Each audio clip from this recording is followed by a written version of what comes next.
my CEO wife, Katerina, and her male assistant are playing around quite extravagantly. From the office to the company rooftop.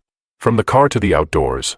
He calls her Little Greedy Cat. She calls him Little Teddy. Their love affair is well known to everyone. During their escapades, employees even have to deliver safety supplies to them. Even so, Katerina believes I don't know anything. She says, "As long as you're still Henry, I will never let you leave me, but I've already changed my name. I've planned everything." Chapter 1. Mr. Hahn, are you sure you want to change your name? Once changed, you'll need to update your academic records, documents, and passport, the staff member asked. I nodded and replied, "Yes, I'm sure." The staff member continued to persuade me. Changing your name as an adult can be quite troublesome, and your original name is quite nice too. Would you like to reconsider? I answered. No reconsideration. I signed the name change consent form and said, "Thank you." "All right, the name you want to change it to is Liberty, correct?" The staff member asked. "Yes," I said. Liberty, freedom, flying towards the horizon. This is the future I've planned for myself. I'm going to leave here for good.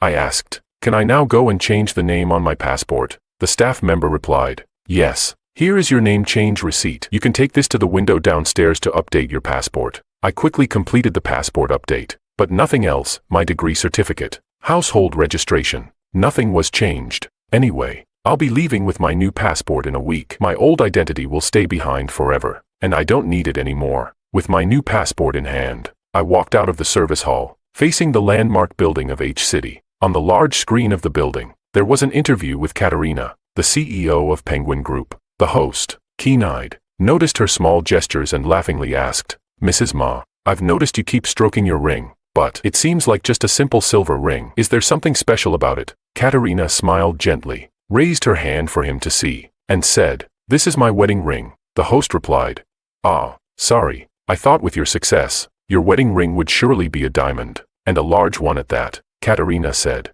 "My wedding ring was made by me. I polished it little by little, and even engraved both mine and my husband's names on the inside." "Wow, there are 2 letters. It's Katerina and..." Katerina said, "Henry. My husband's name is Henry." The host said, "Wow, I envy your husband. He must have saved the galaxy in his past life to marry someone like you." "Mrs. Ma," Katerina simply responded, "You've got it backwards. Actually, I must have saved the galaxy in my past life to marry him." Around us, nearly everyone was speaking in envious tones, except for one person, me, Henry, who let out a sarcastic laugh. Katerina and I once truly loved each other. From school uniforms to wedding dresses, we spent 15 years together. To our classmates and teachers, we were the perfect couple. Until 2 months ago, I received a photo from a strange man. The boy appeared to be in his early 20s, wearing only a small pair of swimming trunks. His neck and chest were covered with bruises. It was obvious he had just experienced a rough night. He flashed a V sign at the camera, and on his index finger,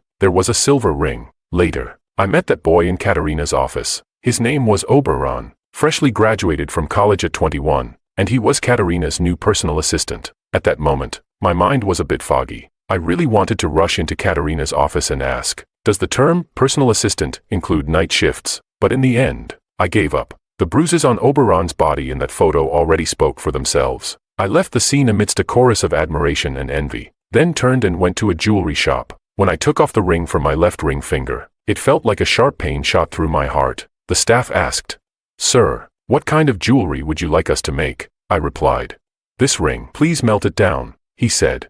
"But this ring has engravings. It must have some special meaning. Are you sure you want to melt it?" I answered. "Yes, please do it as soon as possible." Half an hour later, I returned home with a beautifully packaged jewelry box. Katerina came home around 10 p.m. She was holding a bouquet of flowers and said to me, "Sorry, Henry, I've been busy with work and haven't had time to be with you. I brought you your favorite potted plant. Do you like it?" When she got close, I could smell the scent of cigarette smoke on her, and when I turned my head, I saw a small hickey on her neck. It was red and obvious. I gave a cold laugh. Was she busy with work, or busy having fun with Oberon?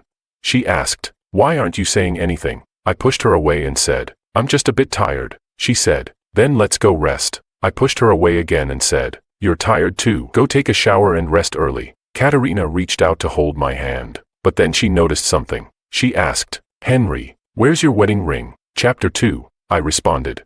"I took it off." She asked, "But this is something I made with my own hands. A proof of our love. Why take it off?" I vaguely answered, "I've gained some weight recently, and it's no longer the right size. Katerina's expression softened, and she smiled again. She said, "Then I'll take it to the jewelry store to resize it." I replied, "We'll see." She asked, "By the way, what's that on the table?" Katerina pointed to a beautiful jewelry box on the table, and with some surprise, she asked, "Henry, is this a gift for me?" I nodded. Yes. Inside was a small silver block. I had melted our wedding rings and placed them inside. Katerina, however, cheerfully said, "What day is it today? Did my husband prepare a gift for me?" My heart sank again, more than half gone. I said, "Today is our wedding anniversary." Katerina's face instantly turned pale. She almost begged me, "Sorry, Henry, I've been so busy with work lately. How about we go out for dinner tonight? I'll make a reservation right now." I responded, "No need, I've already eaten."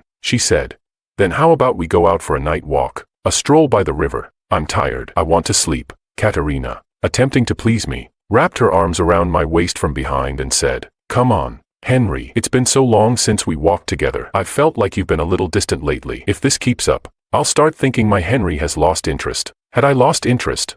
She was the one who had someone else in her heart first. She was the one who had already drifted away from me. And this time, I would take back my heart forever, along with myself. On the way out, Katerina drove, chatting and laughing with me about what she'd seen recently. I sat in the passenger seat, looking out the window, pretending not to hear, because just earlier, when I was buckling my seatbelt, I had reached into the gap between the passenger seat and pulled out a torn stocking. I shoved it back in, pretending nothing had happened. Since I had already decided to leave, I didn't want to argue with her anymore. There was nothing to be gained except useless lies. If I couldn't get anything, I would simply stop wanting it. By the river, Katerina got out of the car and opened the door for me, saying, "Henry, we're here." I didn't really want to come, but this riverbank was a place we used to visit often when we first got together. If this is where it started, then let it end here. Someone said, "Wow, isn't that the Ma from the TV today, the one who made her own wedding rings?" I remember. She's so beautiful and gentle, an absolutely perfect wife. Ugh,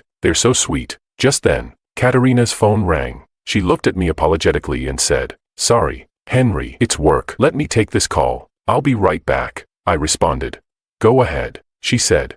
"Wait for me here." There was a murmur of admiration around us. Someone said, "They're so in love, Mom." I believe in love again. I was the only one standing by the river, face stiff, staring at the glimmering water in the night. When Katerina saw the caller ID, the smile at the corner of her lips was almost impossible to hide. Affection, sweetness, and a bit of teasing. How could it be work?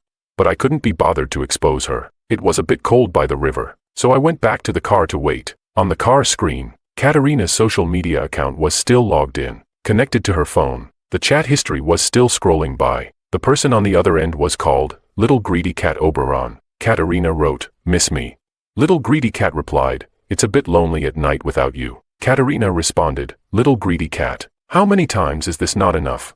Little Greedy Cat wrote, "It's not enough. Every night, I start thinking of you." Katerina replied, "Fine. Wait until tomorrow at the office. I'll satisfy you." Little Greedy Cat wrote, "Okay, remember to wear stockings." I like that. The following conversation was even more disgusting, full of dirty words and flirting. I felt a chill down my spine and turned off the screen. I was trembling, unsure if it was from the cold or from anger. My nails dug into my flesh. Katerina returned quickly. About 15 minutes later, when she got back in the car, she placed her hand over her chest and sighed deeply. I was so scared. I turned around and couldn't see you. I didn't want to look at her fake face anymore, so I kept my head down, staring at my hands. I said, "It's cold outside, so I came back to the car." She said, Okay, stay wherever you like." I suddenly looked up, having seen their chat history. Those words took on a new meaning for me. Stay wherever you like. The stockings in the gap of the passenger seat. Had they done it there, too? I suddenly felt disgusted. I pushed the car door open and threw up. Chapter 3. Katerina was frantic, rushing over to check on me. She asked, "Henry, what's wrong?" I was vomiting uncontrollably, and it took me a long time to gather my senses. I didn't understand. Why would Katerina, who loved me so much, cheat on me? Didn't she fear I would find out? Or did she think she was clever enough to hide it from me forever? The evening breeze blew, and my mind cleared a bit. Katerina asked, "Are you okay, Henry? If you're feeling unwell, I can take you to the hospital right now." I replied, "No, I think I just ate something bad at dinner." She said, "Then tomorrow, come to the office and we'll have lunch together." I sneered. Was she inviting me to watch her and Oberon make love in the office?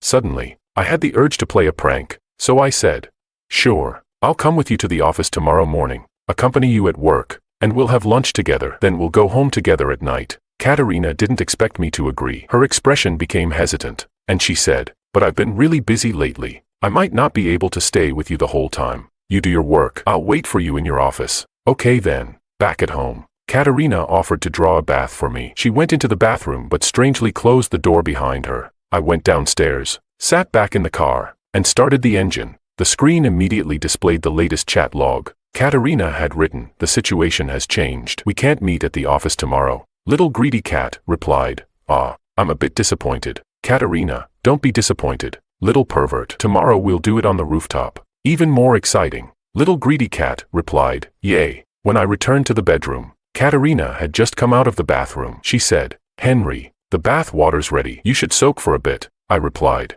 "No, I want to rest." She said, "Okay, then sleep if you're tired. By the way, that gift you left on the table, can I open it now?"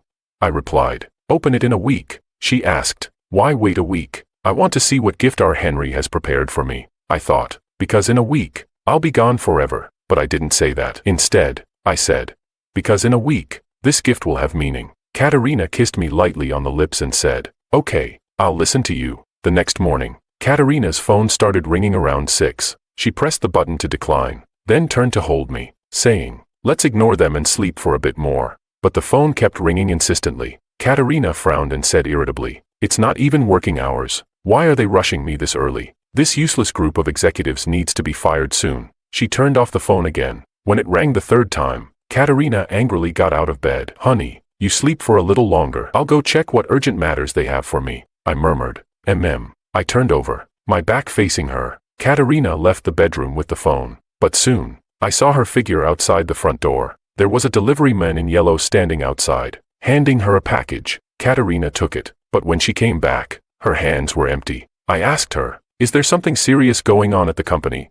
Katerina replied, "It's fine, honey, don't worry, just rest. I'll make you breakfast." I wasn't sure if it was guilt or genuine concern for my stomach, but Katerina made an extravagant breakfast. Milk, eggs, bread, jam, and my favorite oatmeal. She said, "From now on, you can't eat junk food. I'll hire someone to come every day to cook for you." I replied, "No need." She said, "Be good, honey, you have to listen to me. Otherwise, I won't feel at ease going to work." I responded, "Katerina, can I ask you something?" "Sure, ask away." I put down my knife and fork and asked casually, "Do you believe in the 7-year itch?" Katerina immediately showed a look of disgust and said, "That's just an excuse for other women to cheat. I'm different. I will only love our Henry in this lifetime." I chuckled. "You'll love only me for your whole life?" She replied, "Yes." I asked, "Then what if you fall in love with another man?" She said, "Then let me be struck by 5 lightning bolts and die miserably." I gave a sarcastic laugh and said, "Such a heavy oath. Aren't you afraid it will come true?" She responded, "I'm telling the truth. Why should I be afraid?" I picked up my knife and fork again, spreading jam on my bread. Katerina said, "Honey, you have to trust me." I simply replied, "Let's eat." She said, "You still don't trust me. Do I need to cut open my heart for you to believe me?"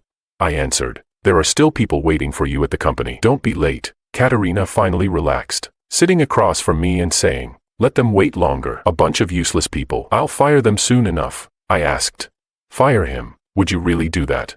I said him, not them. I wasn't sure if Katerina heard it or not, but she replied, "Except for you, I have nothing I would hesitate to give up." Chapter 4. After breakfast, the two of us headed to the company together, but I really couldn't stand sitting in the front seat, so I insisted on sitting in the back. I said, "I get motion sickness. The back seat is more comfortable and I can get some fresh air." Katerina didn't push me any further and said, "All right, I'll try to drive more smoothly." When we arrived at the company entrance, Katerina jogged over to open the car door for me. As I got out of the car, I was once again surrounded by employees during the rush hour. A few executives even jogged over, flattered and said, "Mr. Han is here. MS. Ma mentions you love coffee. I'll go buy some for you right away." Another one said, "Then I'll get some Japanese food. MS. Ma said you like Japanese food the most." Katerina laughed and said, "You all better stop feeding him. My husband's getting a bit chubby. His wedding ring doesn't fit anymore." "That's not true. MS. Ma. He looks slim to me. It's the ring. It must have shrunk." "Go on. Keep flattering me. But this is too obvious. Silver doesn't shrink." "You don't understand. Ma loves Mr. Han so much. As long as he's happy, she's happy. Aren't we all living the good life because of it? Katerina smiled and said sweetly, all right. You found my soft spot. Everyone laughed. I was almost escorted into Katerina's office by the crowd. Fruits, snacks, coffee, everything was available. Katerina also found me a football match on her computer and said, honey, I have to go get busy. You stay here and relax. If you need anything, just call Xiao Wang outside. I purposely asked, where's your assistant Oberon? I didn't see him today. Katerina replied, I don't know. I'll have HR give him a call later. Before leaving, Katerina lovingly ruffled my hair and whispered, wait for me to come back. We'll have lunch together. Katerina left. The executives also left, but I noticed her phone was left on the desk. I hurried outside, just in time to overhear the conversation of those executives. They were saying, the rooftop, Ma and Oberon are getting more and more bold. Well, what can we do? Who knew Mr. Han was coming to the company today? They had to change the location. Are we still supposed to deliver condoms to Ma today? No need. I saw her pocketing several boxes when she went up earlier. Ha ha ha. Ma's impressive. Buying condoms right under her husband's nose.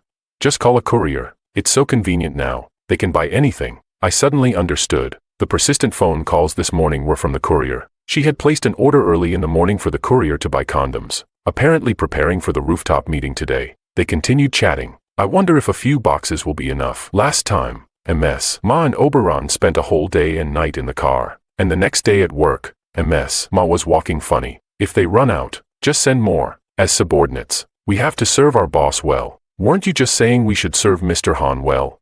The other person replied, what does he understand? A cup of coffee can win him over. Someone like Ma, with her status, doesn't everyone have a few puppies on the side? It's normal, as long as her husband doesn't find out. True, he looks so honest. It shouldn't be hard to hide it from him. Just then, Katerina appeared. She said, don't talk nonsense in front of my husband. Got it?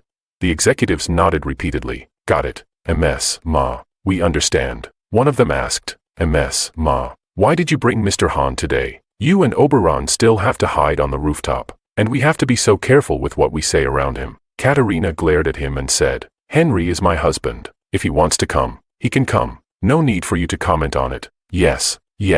Katerina then sternly warned, take good care of Henry. He had a bad stomach yesterday. Don't let him eat anything cold or raw. And if anyone dares to talk about me and Oberon, I'll have them pack up and leave immediately. Understood? The executives all nodded with forced smiles. I didn't hear the rest of the conversation. I quickly returned to Katerina's office and placed her phone among the snacks. After a while, Katerina returned. She was still the same gentle Katerina, and said, little glutton, why are you eating so happily? The words, little glutton, made me feel a wave of disgust. I fought the discomfort and asked, weren't you going to a meeting? Why are you back already? She said, I left my phone here. Did you see it? I shook my head. Katerina rummaged through the snacks and found the phone. She said, so it was hidden in the snacks. Well, enjoy your snacks. I'm heading out now. Ding ding ding. My phone rang. I picked it up. The other person asked, hello, is this Mr. Liberty? Yes, this is he. Mr. Xiang, your flight to Norway, scheduled for a week from now, has been successfully booked. Just bring your passport with you when you board. I asked, do I need to bring any other documents? No, just the passport will be fine. Okay. I hung up, and Katerina, puzzled, asked, passport? Honey, what do you need a passport for? Chapter 5, I said, it's a friend of mine. He lost his passport and asked me how to replace it. Katerina took a couple of quick steps and hugged me tightly, saying, you scared me. I thought you were going abroad without taking me. I turned my head and vomited again. She smelled strongly of a sweet, fishy scent, mixed with sweat and the scent of a man's cigarette smoke. Katerina gently patted my back and said, what did they feed you? I specifically told them to take care of your stomach these past couple of days. You wait here. I'll go fire them all. I used all my strength to push her away. I said, fire whoever you want. Just stop using me as an excuse. Katerina was a little taken aback by my sudden outburst. She asked, honey, are you mad at me? Because I've been busy with work and didn't spend time with you today. She said, then how about this? Tomorrow I'll cancel all my work and just spend the day with you. Is that all right? I laughed bitterly. I asked, just spend the day with me? Yes, just you and me. I took a deep breath and slowly exhaled. I hope you keep your word. That night, out of nowhere, it suddenly started pouring rain. Ever since I returned home, I had been vomiting nonstop. Katerina wanted to come near me, but I harshly rejected her, saying, "Don't come near me. The smell on you makes me want to puke even more." Katerina sniffed her sleeve and said, "Maybe it's the perfume you don't like. I'll switch to a different scent next time." I said, "Katerina, you should know it's not the perfume that's the problem." She said, all right, don't be mad. I won't wear any perfume from now on. Is that better?" I splashed cold water on my face and looked up, staring at my reflection in the mirror, and outside the bathroom, Katerina was anxiously holding a pot of hot water, waiting. I couldn't understand it. Why, even with the strong, sweet scent of intimacy clinging to her, could she still act so seriously as if she loved me? I couldn't grasp why Katerina seemed to care about me, yet still, without hesitation, betrayed our relationship. Hadn't the executive been right? People with money and power always play around, thinking they could fool me. He was wrong about me. I'm not so easily fooled, and I haven't given up on my principles. If her love is no longer wholehearted, then I don't want any of it. The next morning, Katerina took me to the hospital. After a series of tests, the doctor concluded, "It's likely emotional gastritis." Katerina asked, "What's emotional gastritis?" It's when the patient has been under a lot of emotional stress recently, which causes a significant impact on their body, leading to digestive problems and resulting in vomiting. Katerina asked me, "Henry, have you been upset about something recently? If you want to talk, maybe I can help you with it." I turned my face away and avoided her closeness, saying, "You can't solve it," she said. "Come on, tell me. There's hardly anything in this world that I can't fix." Well, actually, this was something only she could fix. For a moment, I thought about asking her, if both Oberon and I were kidnapped by kidnappers, who would she save first? But then I realized, I know martial arts. I can save myself. I don't need Katerina anymore. In Norway, I had applied to an art school under the name of Liberty. In the past, I had given up on my dream of painting in order to marry Katerina, but from now on, I would live for myself. Katerina said, "Honey, how about I take you to see a movie in the afternoon? There's a comedy that'll make you happy." I asked, "In the afternoon, don't you have work?" She said, "Didn't we agree? I'm spending the whole day with you today. I keep my promises. I'll never go back on my word." The next moment, her phone rang. She was about to reject the call but paused when she saw the caller ID. I watched her expression change, from irritation to hesitation. I laughed. "Answer it. Company matters are important." Katerina said, "I'll be quick. Just give me 5 minutes." "All right." Katerina stood up to leave, but I stopped her, saying, "Answer it here. I don't understand your company's matters. Don't worry about me spilling anything." Katerina hesitated for a moment, then awkwardly stopped and, after 2 seconds, answered the call, frowning. "I told you not to call me today. What's the matter?" I could faintly hear a man's voice complaining on the other end. Katerina spoke cautiously. "All right, I understand. Wait a moment." She hung up and apologized, saying, "Henry, there's an important document at the company that I need to sign. The manager has already brought it to the hospital and is downstairs. I'll sign it and be back in half an hour." I nodded. Katerina practically ran out of the consultation room. The doctor smiled and said, "Mr. Hahn, MS. Ma really loves you. She even put her work aside for you. Is that so?" I forced a smile. "Sorry, doctor. I need to use the restroom." "Of course." Chapter 6. As I left the consultation room, I saw Katerina rushing down the stairs, not waiting for the elevator. She really went downstairs, but the floor below was the obstetrics and gynecology department. Buzz. My phone vibrated. Message from Oberon, "Mr. Hahn. I'm so sorry. She probably won't be able to accompany you today. One phone call, and she'll come running to me." I opened the image Oberon had sent. It was her ultrasound report. She was pregnant with my child.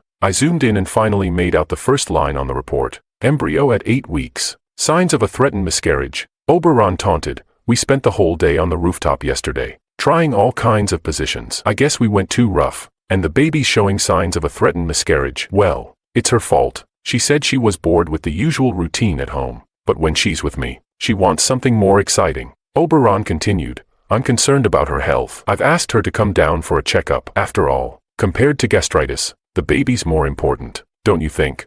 I left the hospital by myself in a taxi. I went to a law firm. I said, "Hello, I'd like to hire your firm to draft a divorce agreement." I didn't ask for anything specific, and the lawyer was very efficient. Half an hour later, I had the full divorce agreement. The lawyer said, "You don't need the wife's signature. Once you've been separated for 2 years, this agreement will automatically take effect." When I came out with the divorce agreement, Katerina called me. She asked, "Honey, where are you? I can't find you anywhere in the hospital." I said, "I waited for you, but when I couldn't find you, I just went home." She said, "Good, as long as you're home safe." "I'm sorry, There's something at the company I need to take care of. I'll be going on a business trip soon, so you'll have to take care of yourself at home. But next week, I'll cancel everything and spend the whole week with you. I sighed deeply. Lies can be repeated 1,000 times, but no one will believe them. I no longer had any emotional reaction. I said, "Okay, go ahead," she said.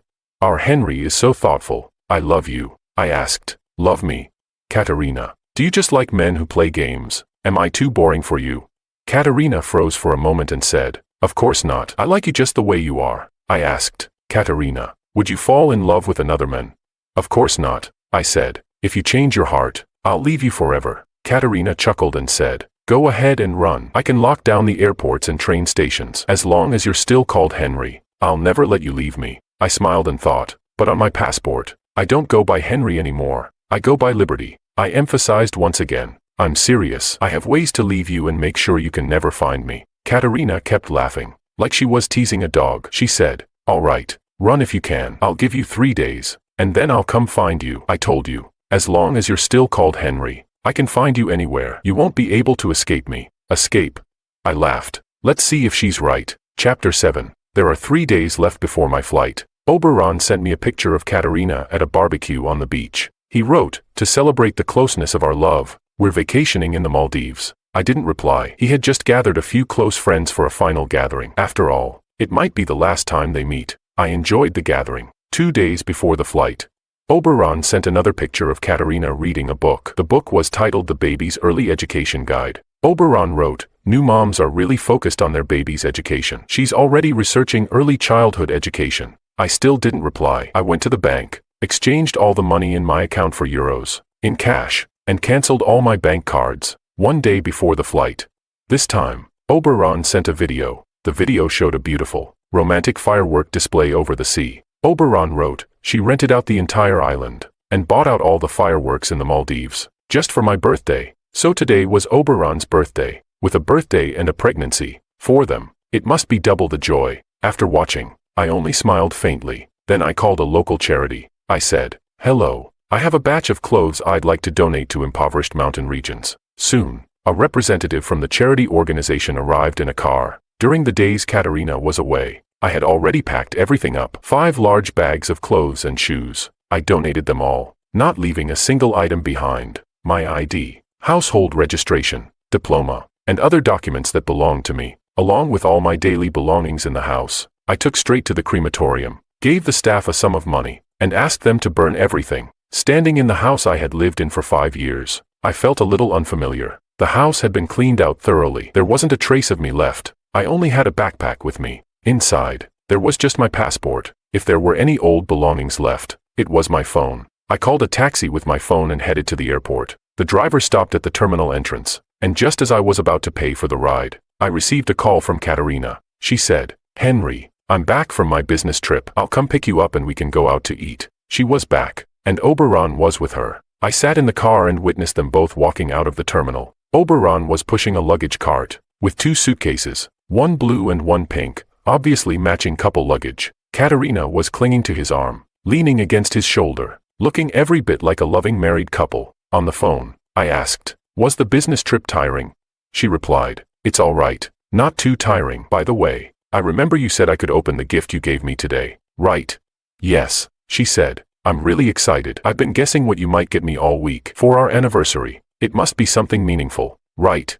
I responded, "Very meaningful. You'll see when you open it." She said, "All right, I'll be home in about 2 hours. 2 hours would be enough. By then, my plane should have already crossed the border." I said, "Okay." She said, "I'll see you soon. Love you, Henry." I hung up, and I saw Oberon frown in displeasure. Katerina stood on her tiptoes and kissed him on the lips, as if to comfort him. The driver reminded me, "Sir, you haven't paid yet." I turned my attention back to him, scanned the payment QR code, and transferred all the money in my WeChat account to him. The driver looked startled and said, "Sir, you've entered the wrong amount. It's 130 yuan, not 13,000. Let me refund you." I said, "No need." As I pushed the car door open and got out, "I won't need it anymore. Thank you for bringing me here." He replied, "No worries. It's my job, and you've paid the fare, so I had to bring you here." I said, "That's different. You brought me here, to the rebirth road of my future." I got out of the car, turned off my phone, took out the SIM card, and casually threw it in the trash can. Then I gave the phone to a young child nearby.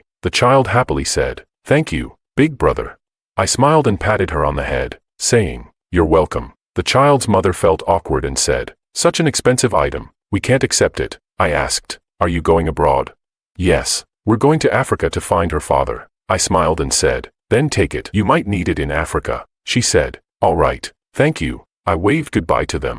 Safe travels. The broadcast was making an announcement. "Liberty, please make your way to gate H23 for boarding. Your flight is about to depart." I held my passport tightly, took one last look back, and resolutely walked toward the gate. Chapter 8. Katerina hung up the phone, seemingly unaware of any changes. But Oberon, on the other hand, wasn't very happy. He said, "The days when you belong to only me are coming so soon. After that, we'll have to hide and sneak around again." Upon hearing this, Katerina gave him a slightly warning tone and replied, "Don't let me sense anything unusual, or you know the consequences." Oberon sighed and said, "Fine, fine, I know. You've said it 100 times already." When Katerina saw that he was even more upset, she lowered her head and tried to comfort him. "All right, I won't say it again." Oberon shook his head and said, "You need to make it up to me." Katerina replied, "I'll apologize. How about I buy you a pair of sneakers? Which one do you like?" Oberon raised his head and said, "Let's go back to the company before you go home. Let's do it one more time." Katerina hesitated slightly and replied, "I've already told Henry I'll be home in 2 hours. There won't be enough time. You could just say there was traffic on the way. After all, the airport highway is always congested." Katerina glanced at the time and was still unsure. Oberon then pulled her in and kissed her lips. At first, Katerina pushed him away, but soon, the push turned into an embrace. After a passionate kiss, Katerina's fire was ignited. She whispered with a teasing laugh, "Little glutton." Oberon smiled and said, "Let's go back to the company, just for one last crazy time." Katerina didn't respond. Instead, she quickly grabbed his hand and headed for the parking garage. Oberon chuckled, "The luggage, the luggage." Katerina replied, "Forget it." In the car, they had a playful moment before heading back to the company, where they spent another 2 hours in madness. When it was finally over, Katerina remembered to call me. "The phone you are trying to reach is turned off." Katerina felt something was wrong. "I never turn off my phone." Oberon happened to bring her a cup of coffee and, without any reservation, pulled her into his arms. He said, "Why are you in such a rush? It's just that your phone ran out of battery." Then, he tried to please her. "I made the coffee for you. Do you want me to feed it to you?" Though life seemed the same as before, Katerina couldn't shake the feeling that something was off. At first, she couldn't pinpoint it, but soon she felt like something was missing, and even the temperature of the coffee was a bit off. Frowning, she stood up and said, "Forget it. Bring me a cup of hot tea instead." Oberon leaned in again and asked, "What's the matter? Do you want to change the flavor?" The word again made Katerina uncomfortable. She lowered her voice and said, "Stop it. I'm not in the mood right now." Oberon replied, "You're just overreacting. He's at home by himself. What could happen?" This time, Katerina became a little upset. She said, "Go and change it. Don't make me repeat myself." Oberon didn't say anything else and immediately went to do as she asked. His role was that of a gentle and obedient puppy, always doing what she wanted without arguing. When the assistant came in with the schedule, they were just as meek and didn't dare make a sound. He said, "Ma, you have a meeting this afternoon, and it's almost time." Katerina originally planned to go home, have dinner with me, and then return to the company to work. The timing was perfect for that, but now, most of the time had been spent fooling around with Oberon, and with the meeting about to start, she didn't have time to go home anymore. She glanced at the work schedule and without lifting her head asked, "How much longer until the afternoon meeting?" The assistant quickly calculated the time and reported, "About an hour." Katerina stood up and said, "I need to go home for a while. If the meeting has already started by the time I get back, don't wait for me. Just proceed as usual." She didn't explain why, simply picked up her car keys and walked out, without even bothering to call the driver. This caused Oberon to feel a sense of urgency. He hurried over to the office door and blocked her way, saying, "Aren't I here with you? Why do you need to go see another man?" Katerina wasn't in the mood for idle conversation and pushed his hand away, saying, "Don't say such things again." Oberon, displeased, said, "No, I don't want to share you with anyone else." The moment those words were spoken, the most nervous person in the room was the assistant. They looked around frantically, wishing they could just jump out of the window. It was the 40th floor, after all, but at least it would be over. Katerina turned her gaze to Oberon, her expression serious and stern. Her voice also carried a warning as she said, "I've told you from the very beginning to understand your position. Henry is my husband, and that will never change." Chapter 9. Oberon fell silent, frustrated but unwilling to speak up. He knew that both the title of husband and Katerina's wealth would eventually be his. But as they say, haste makes waste. So he reluctantly decided to endure for now. Katerina had not been home during the day for quite some time. As she stood in the familiar villa, she felt a strange sense of unfamiliarity mixed with freshness. The saying, absence makes the heart grow fonder, probably applied here. Henry, I'm back. She called my name cheerfully as she walked through the yard and entered the living room. The flowers and plants in the yard were neatly trimmed, and the interior decorations were just as they had always been, spotless and elegant, reflecting the owner's taste and style. This was all my doing. Katerina wanted to embrace me and say, "You've worked hard, darling," but as she looked around, she couldn't find me anywhere. So she asked the housekeeper, "Where's Mr. Hahn? Has he gone out?" At this hour, I should have been home. The maids exchanged glances. Unable to answer, they said, "We haven't seen him this morning." Katerina frowned. "You don't even know if he had breakfast?" None of them responded. They all thought to themselves, "Shouldn't you, as his wife, know where he is? What are you asking us for?" Katerina sensed the subtle tension in the air. She lowered her hands and, finding no answers, decided to take matters into her own hands. "Forget it. It's no use asking you. I'll find him myself." She thought I was probably still sleeping, like back in our student days, so she quietly tiptoed upstairs. But my absence continued. The bedroom was just as she remembered, but there was no sign of me. The windows and curtains were open, with sunlight flooding the room, creating a warm, cozy atmosphere. But in this peaceful environment, the one person who should have been there was missing. I was gone. Katerina instinctively walked over to the vanity and noticed a letter tucked beneath a box. It was from me. The last 2 lines I had written for her. I wrote, "I know everything about you and Oberon. I'm leaving. Don't look for me." I hadn't even signed it. And that was how our years together came to a quiet, indifferent end. She had no idea. I had long run out of things to say to her. Katerina immediately tried calling me, but I didn't answer. Her fingers gripped the letter, crumpling its edges without her realizing it. She stubbornly continued dialing, pressing the call button over and over, while searching every corner of the house, unwilling to give up. But whether it was the garden, where I liked to tend to my flowers, or the rooftop swing where I used to gaze at the stars, there was no sign of me. I was truly gone. "Sorry, the number you are trying to reach is currently unavailable." By the time she heard this message for the umpteenth time, reality began to sink in. I wasn't going to answer her calls. There had to be another way. Stay calm. Stay calm. Katerina slapped her face a few times, trying to snap out of her panic. Finally, she opened her contacts and began looking for the numbers of our mutual friends. We had known each other for many years, once being the model couple that went from school uniforms to wedding dresses. We knew each other's lives and social circles inside and out. Katerina first called one of my friends. The person didn't answer at first, but by the 3rd call, they reluctantly picked up. Upon hearing her purpose, the friend gave a cold laugh and said, "You're his wife. If you can't even find him, what makes you think I would know?" The phone was hung up immediately. Katerina didn't have time to dwell on her friend's rude attitude. She quickly moved on to call another one, but the result was the same, and the others had their own criticisms of her, though they didn't speak their minds out of courtesy. The way they interacted with Katerina had been visibly strained in recent years. Still, she refused to give up. She dialed the last of our old classmates and pressed, "Has he contacted anyone recently? If he was really going to leave, he must have talked it over with someone, right?"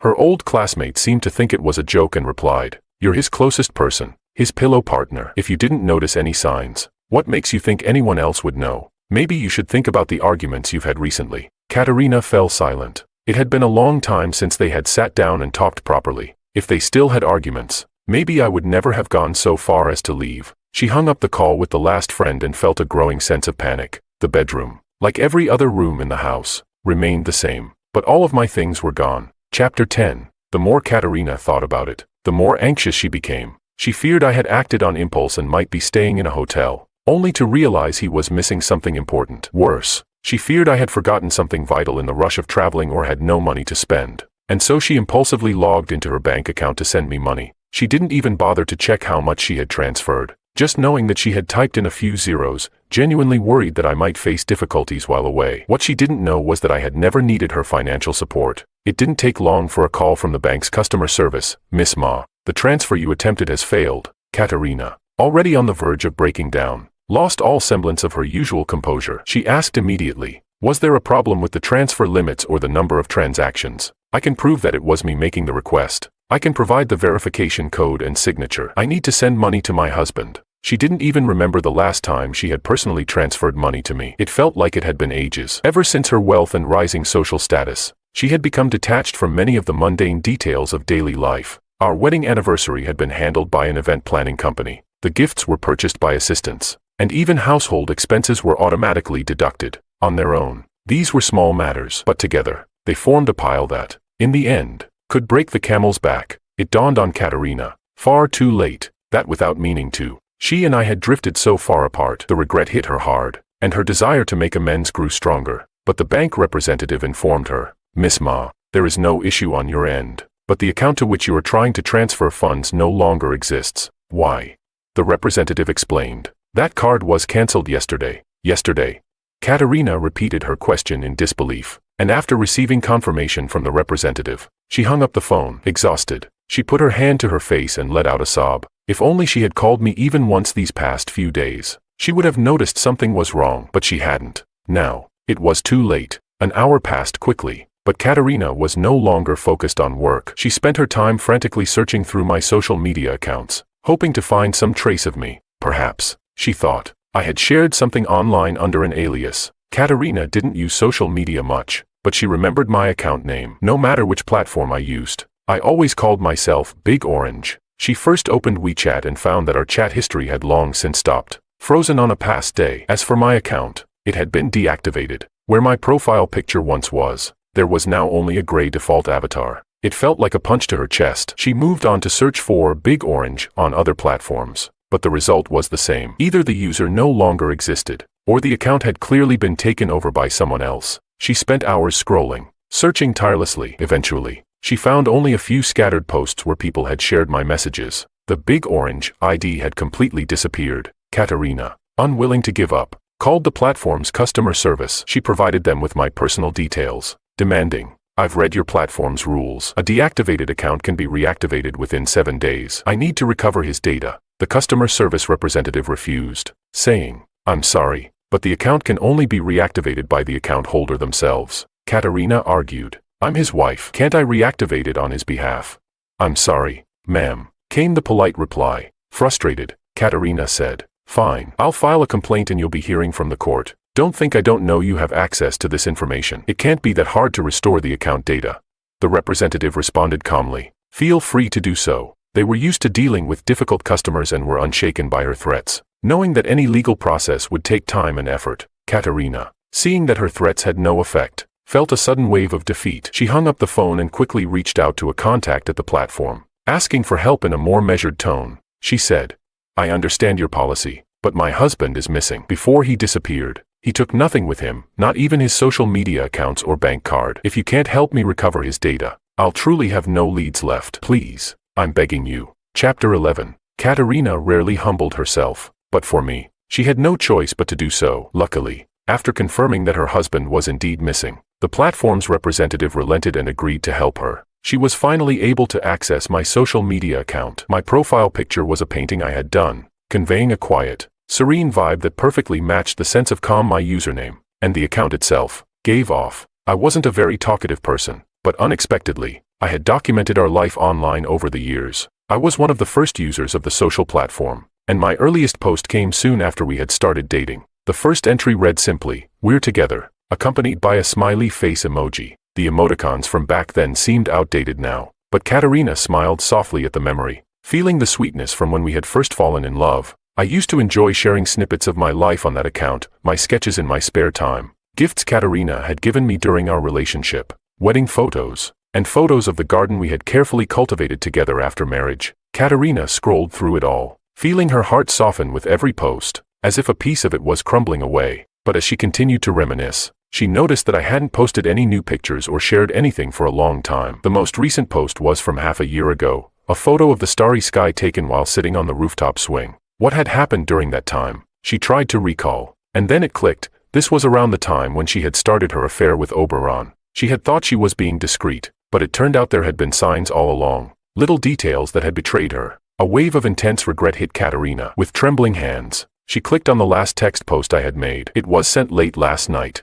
and the message was extremely brief. "This is the end." There were no hidden hints in my words, but Katerina knew instinctively that this message was for her. It was the final statement. closing the chapter on everything we had shared over the years. Katerina spent the entire day in a daze. As night fell, the once warm and familiar home felt cold and alien. She lay alone in bed, engulfed by a crushing sense of emptiness. It was a feeling unlike anything she had ever experienced. Her phone buzzed several times by her pillow. Oberon was texting, trying to get her to go out, but she didn't even look at his messages. She lay there, sleepless, until well past midnight. And finally, unable to sleep, she turned on the bedside lamp and moved to the spot where I used to lie. She wanted to feel the warmth of my presence, even if only for a moment. At least I should have been here last night, right?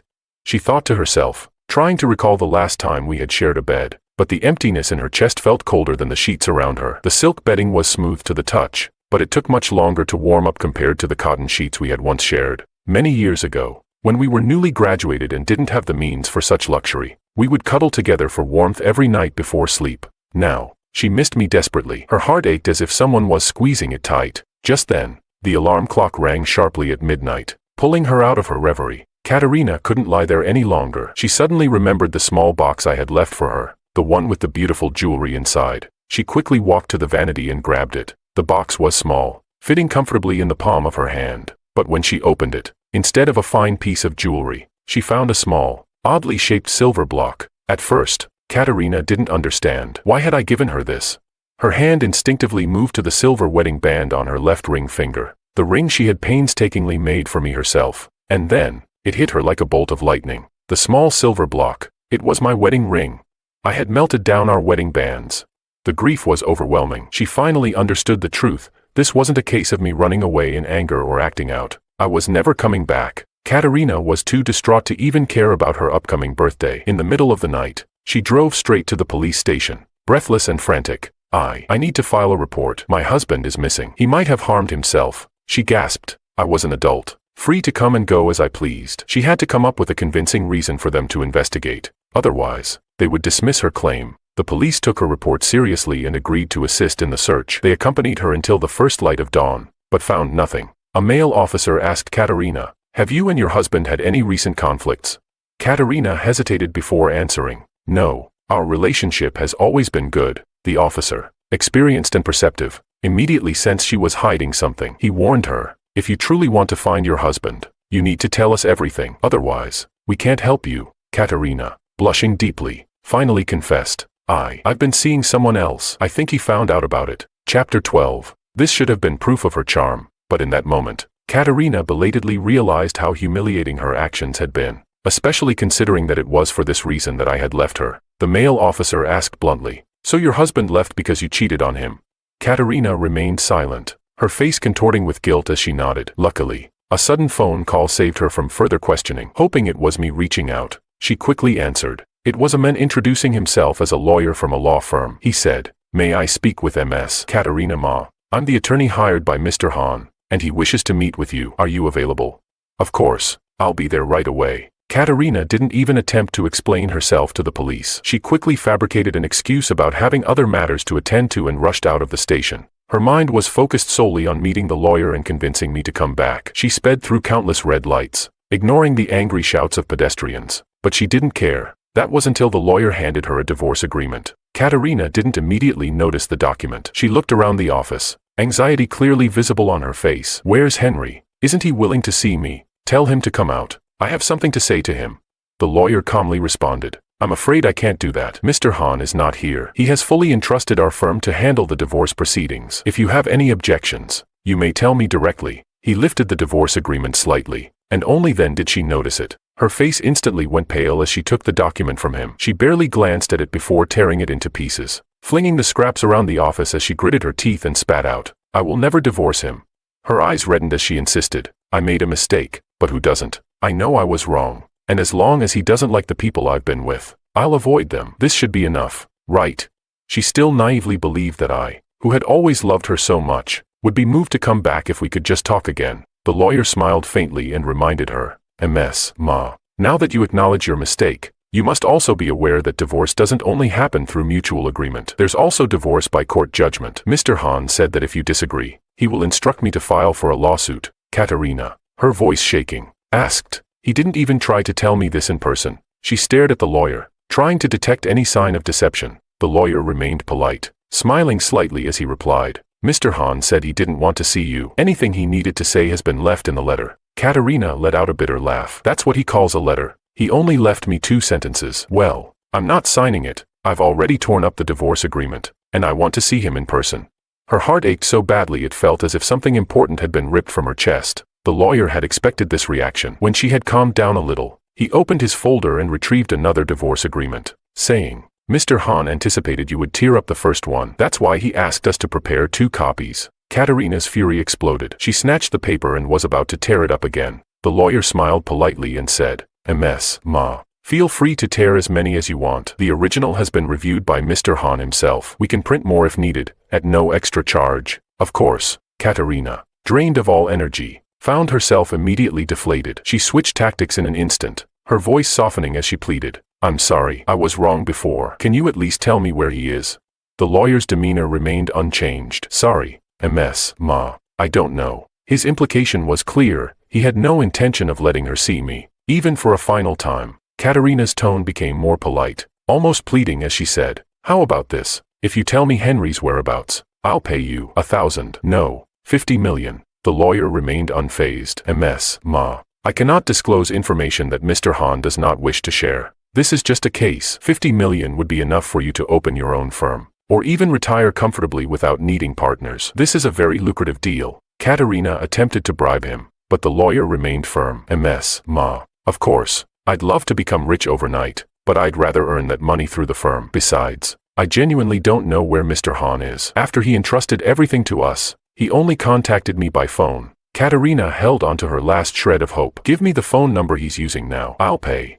The lawyer responded smoothly. He's still using his old number. I called him earlier today, but there was no answer. The conversation ended as the room's atmosphere grew unbearably cold. Chapter 13. Katerina, seeing that the lawyer was unaffected by both soft and hard tactics, grew serious and reaffirmed her stance. Then we have nothing more to discuss. No matter how many copies you print, I will never sign. As for a lawsuit, do as you wish. She refused to believe that I wouldn't show up in court before then. She was determined to do whatever it took to earn my forgiveness. With so many years of shared memories, she believed that if she just held on, I would eventually come around. The lawyer had anticipated her reaction and calmly began explaining the law to her. MS, Ma. Actually, Mr. Han doesn't need to sue you. That's a last resort. If possible, he would prefer an amicable separation. For example, after 2 years of separation, he can file for divorce on the grounds of irreconcilable differences. I had already thought this through. Once I made up my mind to end the relationship, I planned for every possible scenario and prepared solutions in advance.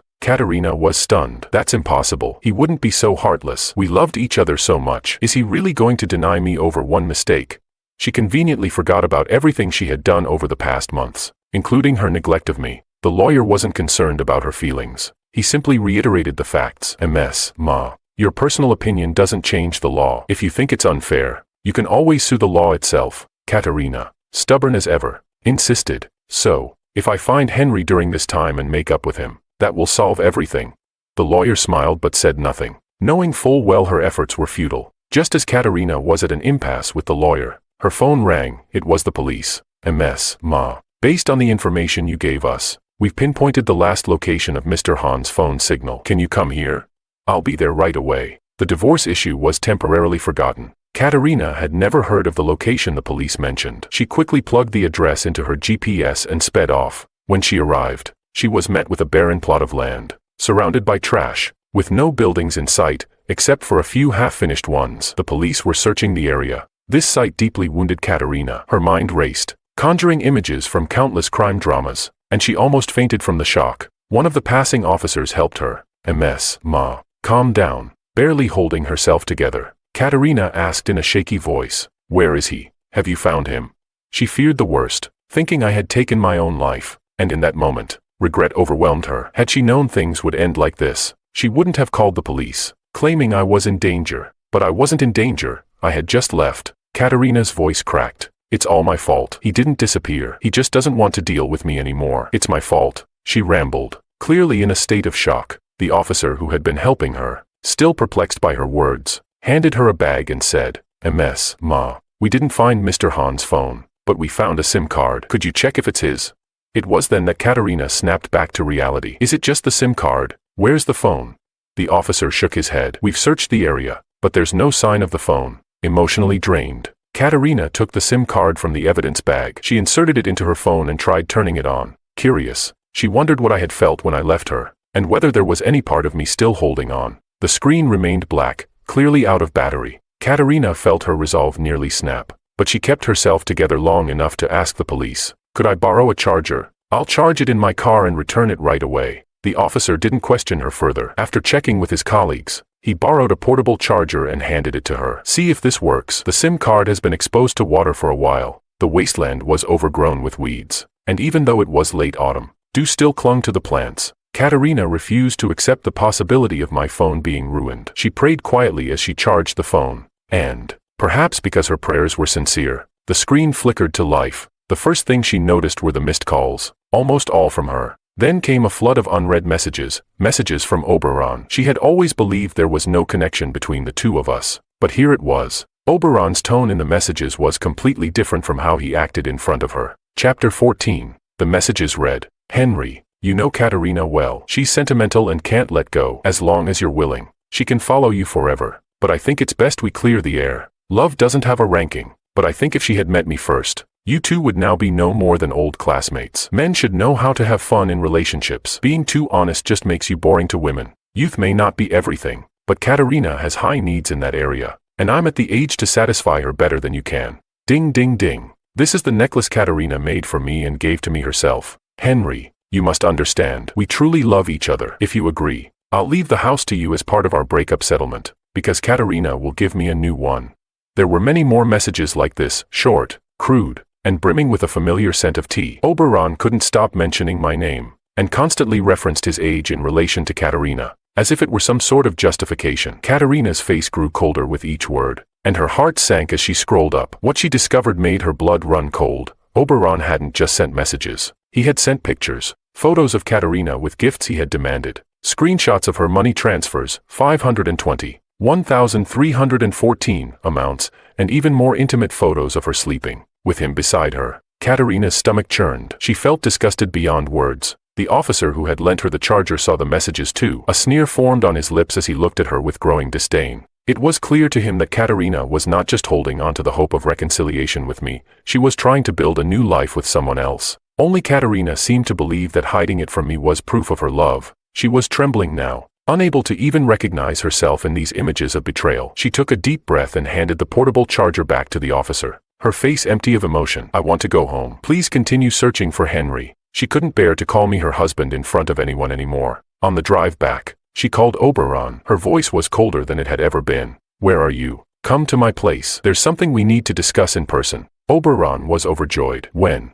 "Right now," she replied. Katerina ended the call, drained, with no strength left to face any more of the mess she'd created. She had no intention of going to the place she'd arranged with Oberon. Just the thought of it made her want to vomit. She hadn't had a sip of water since yesterday. Oberon, however, was faster than she was. By the time she got home, he was already there, acting as if he were the man of the house, barking orders at the servants without a care. "Take down those paintings. They're awful. If you're going to hang something, buy some expensive ones. Who wants these ugly things? Oh, and the carpet needs to be replaced. I'll give you the brand later. It has to be the most expensive custom-made one. I don't want my friends thinking I'm lying to them. Pull up the flowers outside too, and get me the most expensive ones." He was giving instructions like a king, walking around with a sense of entitlement, pinching plants and throwing leaves aside like it was nothing. Only when he saw Katerina did he stop. A grin spread across his face as he ran toward her, eager to please. "Where have you been? Have you figured out where you want to go to celebrate? I think we should stay here. After all, I'm the man of the house now, right? By the way, where's the chef? I want to order some food." To Katerina, Oberon had always seemed like an amusing distraction, a boyish figure who wasn't really bad, just a bit vain and spoiled. She'd never expected more from him and had enjoyed the adoration and the youthful energy he provided. But now, standing before him, she realized just how terribly wrong she had been. Her gaze turned icy as she asked, "What are you wearing?" Oberon, completely absorbed in his fantasy of becoming the new master of the house, didn't notice anything off. He even twirled around, showing off the outfit. "I found this in the closet. What do you think? Does it look good on me?" I looked around and this was the only thing that fit. Katerina's fury flared up instantly. "That's Henry's sleepwear. He's never worn it before." Chapter 15. Oberon completely misunderstood her intentions. Grinning, He tried to embrace Katerina, saying, "Isn't this more exciting, Katerina? What are you doing?" Before he could finish, Katerina had had enough and tore the sleepwear off him with a force that left him stunned. She ignored his cries, only stopping once the garment was tossed onto the floor. She didn't look at him even once during the whole scene. The servants, merely there for their jobs and wages, had no desire to witness such a spectacle. They all quickly fled the room, heading straight for the yard. Oberon was first startled, but when he realized no one else was around, he gave a knowing, smug smile. "Oh, so you want me again? I understand," he said, moving toward her to embrace her once more, not even attempting to hide his intentions. Their relationship had always been about physical attraction, nothing deeper. He had never felt the need for any sense of shame. As long as he could satisfy her desires, he'd be able to gain access to her wealth and status. Whether she saw him as a toy or a lover didn't matter, as long as he could secure the role of her partner and live in luxury. But Katerina's reaction was nothing like what he expected. She pushed him away with disgust, her eyes blazing with fury. "You don't deserve to wear his clothes, and you certainly don't deserve to touch his things," she spat, making it clear she had no desire to even be near him. Oberon had thought that after they moved into the house, marrying her would be inevitable. He had already begun to fantasize about becoming her husband, and he had planned to pressure her into finalizing the divorce. He had even changed into loose-fitting sleepwear, under which he wore nothing at all. He grinned, thinking he was being clever. "You've always liked me this way, haven't you?" he said with a smirk, but his confidence faltered when Katerina grabbed his wrist, stopping him from picking up his discarded sleepwear. Her icy gaze met him as she demanded, "If you had any decency at all, you wouldn't have sent Henry those messages, nor would you have taken photos of us together. I've warned you before, don't flaunt yourself in front of him. You're the one who drove him away." She made sure to place all the blame on Oberon, as if that would somehow lessen the hurt she had caused me. The truth of her own actions, her own betrayal, was pushed aside as she blamed him entirely. Oberon, realizing his secrets were out, quickly shifted into defense mode, pretending to be clueless. "What are you talking about? I've never sent Henry any messages or photos. I've been avoiding him." Did he find something out? It was a lie he knew would be hard to prove. He had no doubt that after finding out Katerina had been cheating, I would be done with the marriage. Katerina clenched her jaw, hissing, "You're still lying. Maybe I was blind before, thinking you were someone worth having, but you're nothing but trash. You really thought you could take his place?" she snapped, her anger filling every word. Oberon, for the first time, saw Katerina looking at him with such venom. But instead of admitting fault, he crossed his arms defiantly, still clinging to the delusion that he could win. "It's definitely just him making up stories, trying to frame me." Katerina didn't let him escape this time. As he moved toward the stairs, trying to change back into his clothes, she yanked him back forcefully. "What are you doing?" Oberon gasped, panic rising in his voice. Without saying a word, Katerina pulled out my phone, showing him the screen. There, clear as day, were the explicit photos and the provocative messages he had sent to me.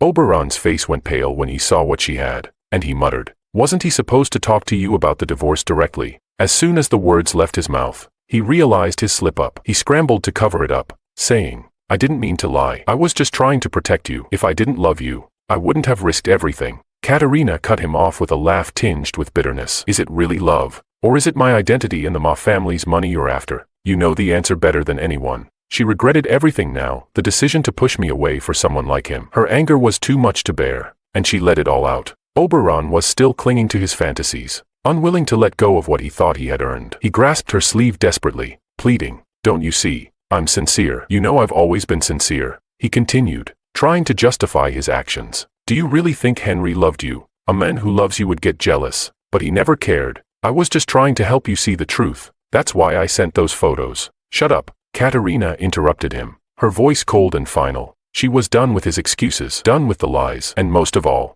done with pretending that anything about her relationship with him had been anything more than a convenient distraction. Chapter 16. Katerina spoke coldly. "You have no right to judge me. Besides, you probably wanted it to be exposed all along, didn't you? You took such clear pictures of me, but conveniently left yourself out of the frame. Don't think I don't know. This was all part of your plan to pressure me into marriage." She was as clear-headed as ever, but it was too late now. Oberon still wanted to argue, but Katerina was so disgusted by him that she didn't give him the chance. Without a second thought, she picked up her phone and called the villa's security team. "Take anyone who shouldn't be here out," she ordered. The security team, on call 24/7, arrived almost immediately upon receiving her command. Oberon, unwilling to leave, struggled as he tried to reason with Katerina. "Katerina, you're the one who invited me here. If you want me to leave, I'll go right now. But you can't do this to me." Katerina turned her back on him and walked toward the house without even looking back. "Don't let me see you again," she said coldly. Katerina. Oberon was dragged out of the villa. He watched helplessly as the ornate iron gate slammed shut in front of him,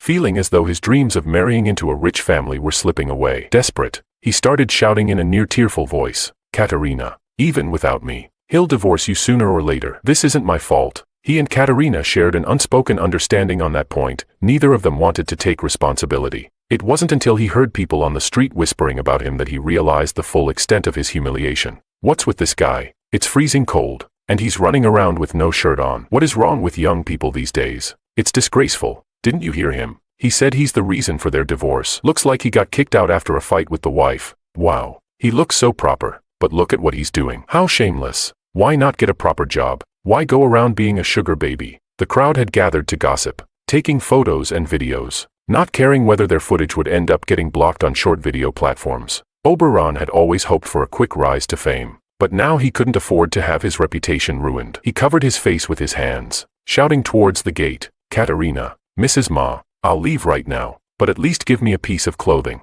The security guard, hearing the noise, returned to report to Katerina, "Mrs. Ma, Mr. E." He was cut off mid-sentence by Katerina's sharp command. "I don't want to hear about him again," she snapped, her voice dark with annoyance. Her mood was visibly soured, and the security guard wisely remained silent, not daring to provoke her further over a troublemaker who had caused chaos in her home. Outside, Oberon was screaming in vain. Seeing Katerina's heartless rejection, he discarded his pitiful, weak persona and began shouting insults like a common street thug. "You think I actually care about you? If you hadn't made it so easy, do you think I would have bothered with you? You'll regret this. Women are all the same, disloyal. You keep saying I'm your one true love, but you've been running around with other men behind my back, haven't you? Don't act all sentimental and fool yourself." He was no longer pretending to be anything other than the arrogant man he truly was. Curious bystanders, originally just drawn to the spectacle, stopped in their tracks to listen when they heard such explosive accusations. Oberon, realizing just how deeply he had embarrassed himself, reddened in the face,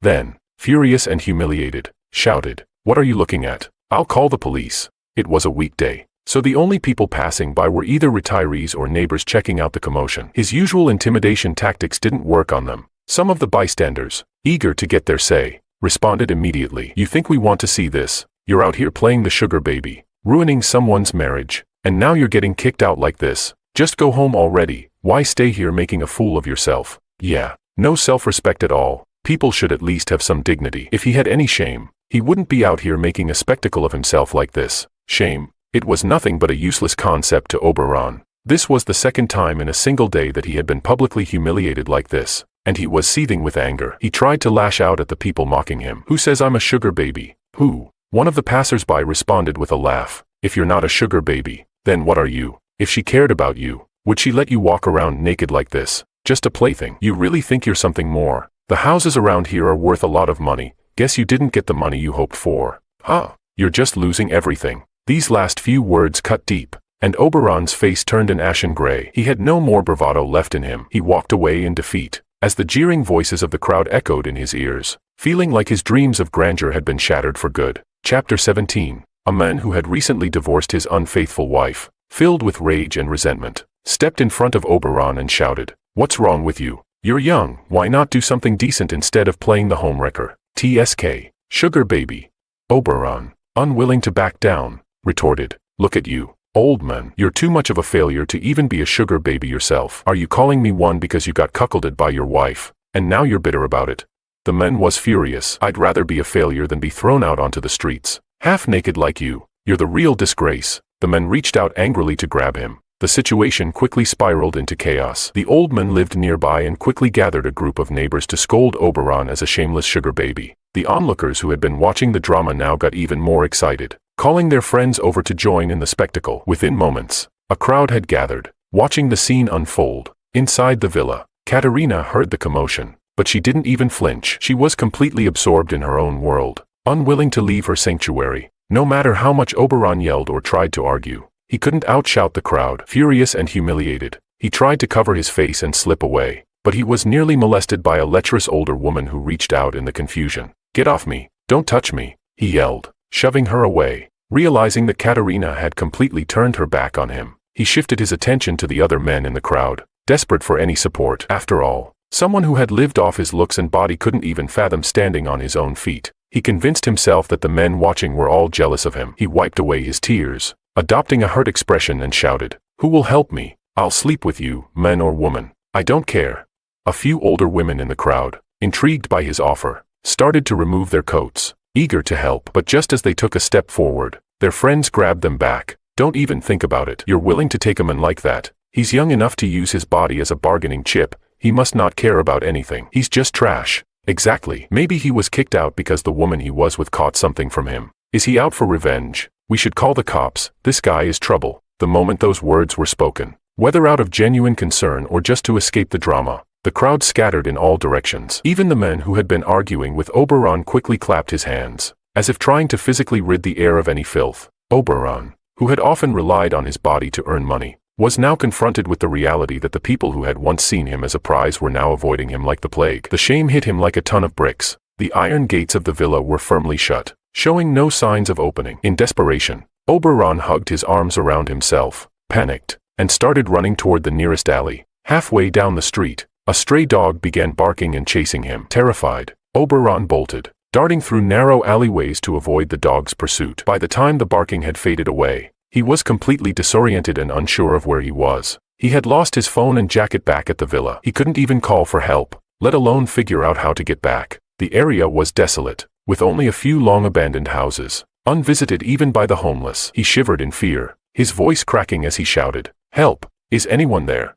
But only the wind answered him. That night, Oberon had no choice but to walk back home on foot, freezing and alone. Had it not been for a kind passerby calling the police, he might have spent the entire night wandering aimlessly through the wilderness, still in his half-naked state. But this was just the beginning of his downfall. His dismissal letter arrived faster than he did, and soon, he became a viral sensation on social media, with his disgrace splashed all over the internet. His reputation was shattered beyond repair, and he would never show his face in public again. As for Katerina, she had done exactly what she promised. After kicking Oberon out of her home, she made sure to erase him completely from her life. That night, she sat on the couch, lost in her thoughts until someone reported to her, "Ma'am, we found a witness at the airport. They saw Mr. Hahn board a plane." Katerina froze. "I checked all the flight lists for that day. His name wasn't on any of them." The person responded, "Ah, then the witness might have been mistaken. It could have been someone who looked like Mr. Hahn. This lead is probably useless. I'll look into other options." "Wait, come back,"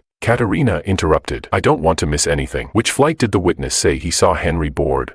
The person replied, "It was probably the flight to Norway." Katerina immediately sprang into action, her eyes flashing with resolve. "Book me a flight to Norway right now." She grabbed her passport and rushed out the door without even changing her clothes, determined to follow the lead wherever it might take her. Chapter 18. Katerina was frantic. However, getting a visa and booking a flight were not things that could be done on a whim. It wasn't until 3 days later that she finally stood on Norwegian soil, having contacted the embassy and local police to track down my whereabouts. She knocked on the door of the apartment, calling my name as she barged in. The landlord, who was in the middle of tidying the room, immediately blocked her way and suspiciously asked, "Who are you?" "I'm looking for Henry," she said. Realizing that I hadn't used my English name here, she quickly corrected herself. "He's my husband. We had some misunderstandings, and I need to talk to him." The landlord waved her off dismissively. "There's no one by that name here. He goes by Henry." "Please, check again," she insisted. The landlord remained firm. "My tenant's name is Liberty,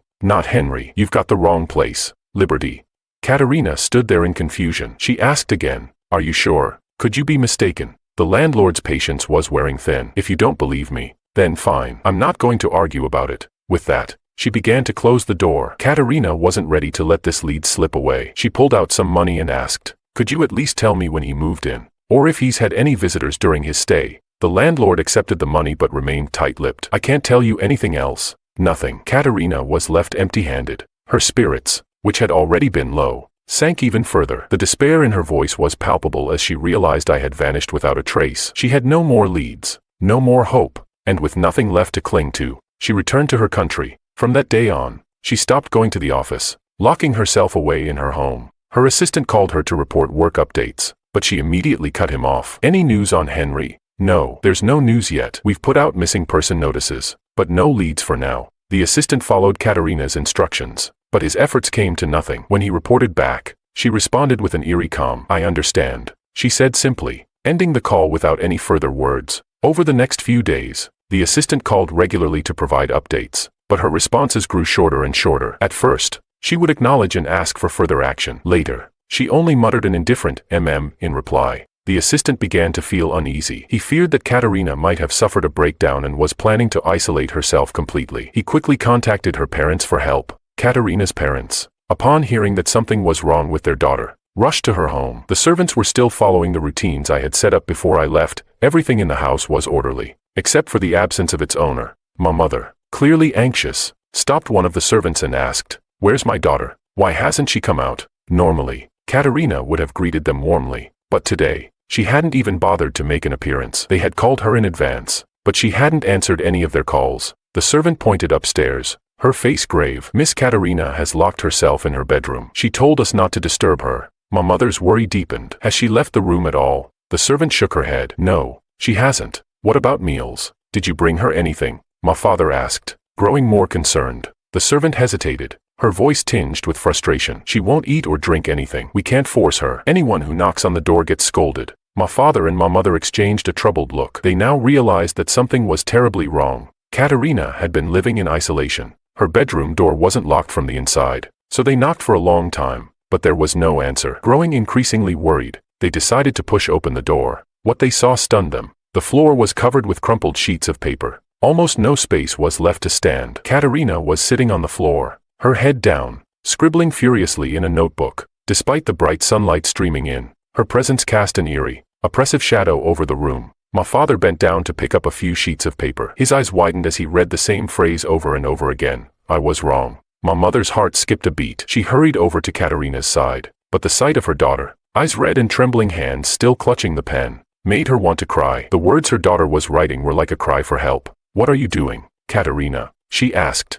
her voice breaking. My father snatched the paper and pen out of her hands, his voice filled with disbelief. "What's the point of writing this over and over? We know everything. How could you do something like this?" Katerina's tears flowed as she looked up at her father with a mixture of shame and guilt. She raised her hand to cover her face, her voice muffled. "It's all my fault. I betrayed Henry. I couldn't resist the temptation, and now I've lost him. I'll finish writing all of this and show him how sorry I am." Her parents were left speechless, heartbroken, and helpless, as they watched their daughter continue to write her apology in vain, trapped in a cycle of regret and self-punishment. Chapter 19. The papers scattered on the floor were made of the same material as the ones I had left for her. Katerina had taken the notebook I hadn't finished using from the study and moved it to her bedroom. She spent day and night writing for several days straight. At that moment, time seemed to lose all meaning. My mother, her eyes filled with tears, implored, "Henry doesn't want to see you. Even if you fill the entire room with apology letters, what good will it do? You should say these words to him directly." Katerina paused and thought for a moment,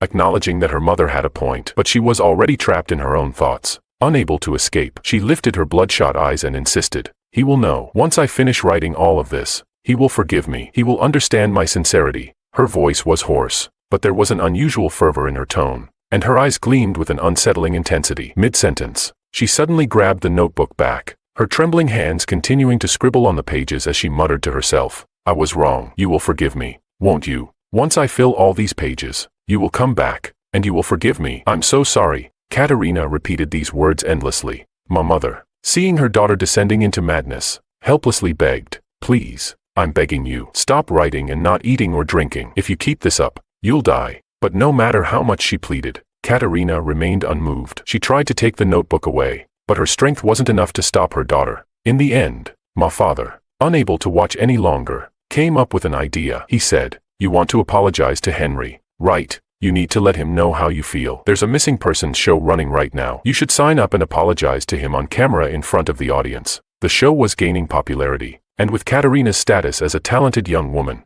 it would definitely attract attention. Perhaps I would see her confession somewhere in the world. Katerina immediately signed up, and by using additional funding, she secured a spot on the latest episode. The production team, sensing the gossip potential from her marital issues, ramped up their promotional efforts. By the time the episode aired, it was already generating buzz. Katerina didn't bother to hide her emotions, but for the sake of the show, she made an effort to freshen up and put herself together. Before she left, she even wore the first dress I had bought her after our marriage. Back then, our relationship was strong. Every day before leaving the house, we'd exchange a good morning kiss in our embrace. But as time passed, those beautiful moments had been shattered by her own actions. The The studio audience was packed, all there to witness this scandalous event. The host, sensing Katerina's exhaustion, subtly probed for the cause of her marital breakdown, but to his surprise, she was direct and open from the start, confessing everything. She said, "I came here to apologize to my husband. I broke my promise when we were together. I told him many sweet things, believing we'd grow old together, our love never fading. But I couldn't resist temptation and made a mistake. As for our marriage, all the blame lies with me. I cheated first, and that's why he left. Today, I'm sitting here, just hoping that he'll give me a chance to ask for his forgiveness." Katerina spoke with genuine remorse, clearly explaining her feelings toward me. By the end of her confession, she was nearly choking on her tears. The production team, eager to capitalize on the drama, promoted the video widely. It quickly spread across the internet, sparking discussions on various forums. Some netizens even tracked down my past artwork and uncovered the identity of Oberon, the third party. But despite the flurry of voices, none of the information related to me surfaced. Katerina waited for several days, and when nothing came through, she forced herself to call her assistant. "I remember there's a video section on the company's official website. Can you upload my apology video there? No time limit, keep it up until we hear from Henry." This was essentially a public humiliation, not just for her but for the company as well. The assistant hesitated, feeling that this was too much, but didn't dare argue. He only asked, "Should we put it on the main site or the branch office site?" "Both." Katerina replied coldly, not satisfied. "Also, add space on social media. I want this on the front page, domestic and international. Anyone who has information about him can contact me, and put my personal number on there too." What started as a typical missing persons notice had turned into a media sensation because of my identity and the story behind it. Katerina believed that by taking this step, even if I saw her looking so tired and worn out on the program, I would choose to call her and talk things through. But I never contacted her, even though she kept her phone on 24/7, with the volume at its highest. I never reached out. A few days later, the first call from an unknown number arrived. The voice on the other end asked, "Is the reward for the lead on the missing person notice still up for grabs?" "Of course," Katerina responded quickly. The caller said, "All right, then send me 100,000, and I'll tell you where I saw him yesterday." "You saw him yesterday?" Katerina asked, her voice shaking with hope. "Yes." "Now send the money," came the reply. Without hesitation, Katerina transferred the money. Chapter 20. Katerina's sanity had long been crushed by boundless despair. Only when the mysterious caller vaguely gave her an address in China did she bitterly hang up the phone with a forced smile. It was no surprise that the person had lied to her, but she didn't pursue it. She simply didn't have the energy left to care. After that day, similar calls came non-stop.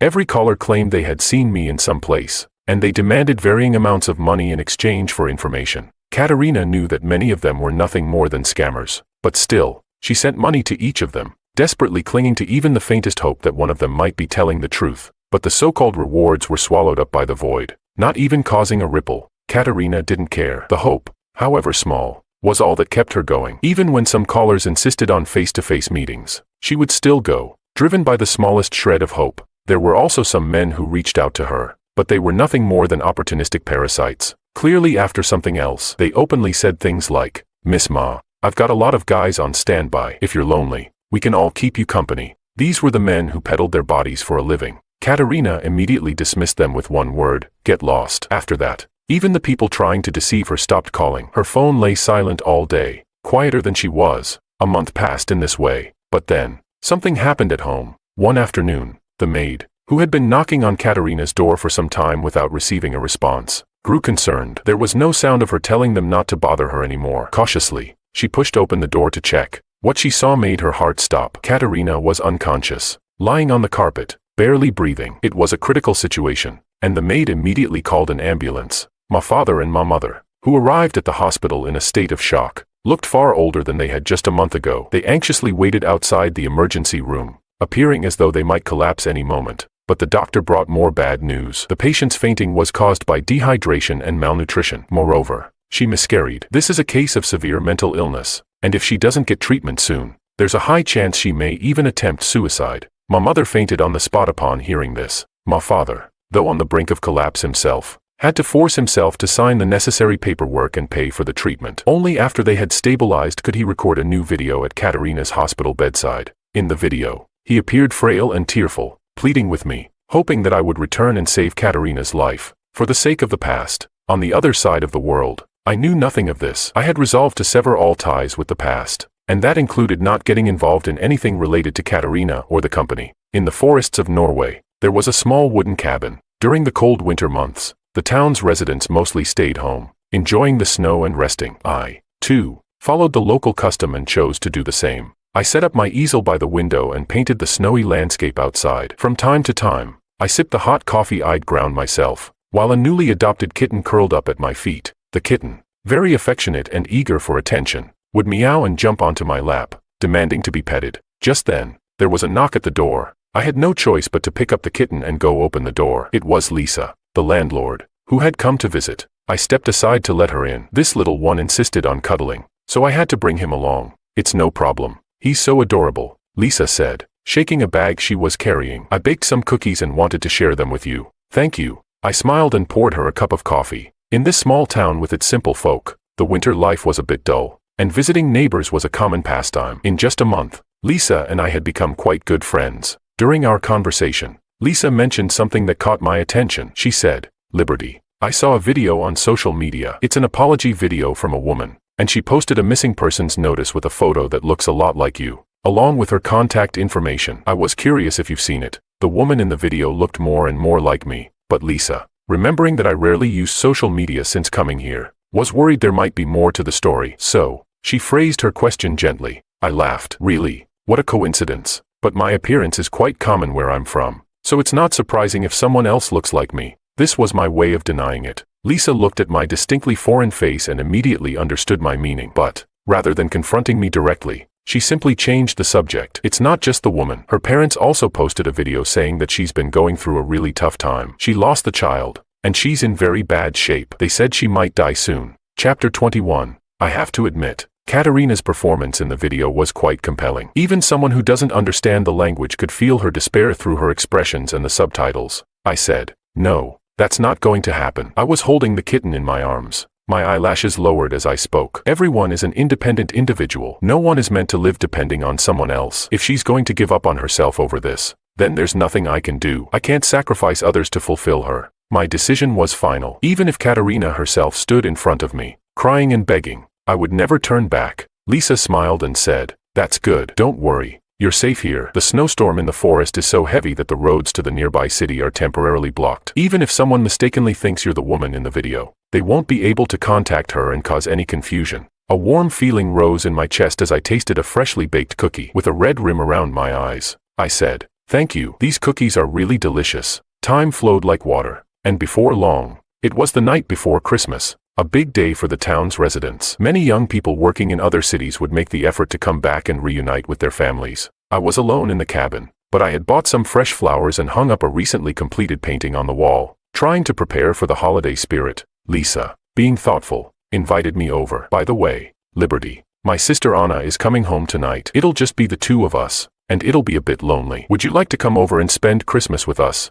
Since there were no other plans, and I didn't see a reason to refuse, I picked out a few flowers, grabbed the kitten, and brought a pot of hot coffee with me as I headed over to Lisa's place. Lisa lived alone and was quite happy to have someone her age to keep her company. She looked around at the decorations scattered throughout the house and, with a slight embarrassed smile, said, "All these decorations are from Anna. She said she would help me set up when she came home, but it seems like it's just us now." The Christmas tree was nearly 2 meters tall, standing beautifully beside the fireplace, but putting the star on top was a challenge. I shrugged and said, "No worries. Just give me a chair and a stool. I'll do it." Being taller than Lisa, I stood on the stacked stools, tiptoeing just enough to reach the top of the tree. Together, we quickly decorated it, and the tree looked festive and cheerful. Lisa sighed and muttered, "I really don't know what's going on with Anna. First, she forgets the string lights, then she's been gone so long without bringing anything back. I just hope she's not lost somewhere." I glanced at the clock and said seriously, "It's still early. She can make it back in time for the turkey." Oh my God, the turkey. Lisa suddenly realized the turkey was still cooking in the oven and rushed to the kitchen. It looked like she had her hands full. I chuckled softly and continued hanging decorations on the tree. When I heard the doorbell ring, I went over to open it. Standing at the door was a cute young girl who had mistaken me for Lisa. She cheerfully held up a string of lights and said, "I brought the lights." Her words froze as she realized she was speaking to a stranger. Our eyes met. I wasn't bothered at all and smiled as I explained, "You must be Anna, right? I'm your sister Lisa's tenant. She's in the kitchen preparing the turkey. She'll be out soon." Lisa, who had been watching, brightened and remained silent for a moment, until she finally called out from the kitchen, "What are you standing there for? Come help me with the turkey." Anna seemed to snap out of her daze. Like a kitten caught off guard, she quickly walked into the kitchen with the string lights, and after some prompting from her sister, she returned and handed them to me. But the whole time, Anna didn't dare look me in the eye again. Her fair skin flushed with a noticeable red. On Christmas night, the three of us sat around the Christmas tree, sharing turkey and Christmas cookies. When it came time to exchange gifts, Anna finally gathered the courage to meet my eyes. With sincere blue eyes, she asked, "Would you be my boyfriend?" There were no embellishments or clever words, just the simplest confession. I pushed the Christmas gift I had prepared for the two sisters toward them and said, "I'm sorry, but I think I'm going to leave here soon." "Where are you going?" Anna asked, her eyes wide. I replied, "To somewhere far away."